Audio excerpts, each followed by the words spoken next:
Guna memutus penyebaran virus COVID-19 di wilayah hukum Polres Muratara, Polsek Karangjaya sama pihak terkait lainnya melakukan himbauan kepada warga desa Rantau Jaya, Kecamatan Karangjaya yang lagi pesta hajatan.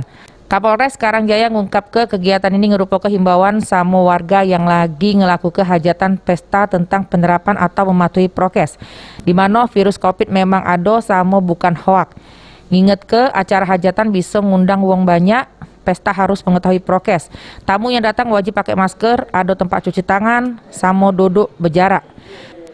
Himbau menjelaskan kepada seluruh rakyat, karena COVID ini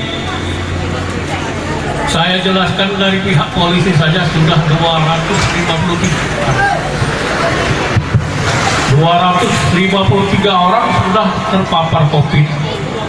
Dan kita ini bukan hoax, ini kenyataan. Pengumuman subuh-subuh kalau saya dilihat telah meninggal dunia. Nah, iyalah, hampir tiap hari meninggal dunia karena COVID. Ya, kita merasakan di sini seolah-olah Musirawas Utara ini seolah-olah masih aman. Maka kami menghimbau keluar harus pakai masker. Kapolsek berharap ke depannya galo-galo warga harus matuhi prokes jero ngelaksanakan hajatan maupun di luar supaya warga Muratara khususnya di Kecamatan Karangjaya bisa terhindar dari virus corona. Adi Arianza, PAL TV.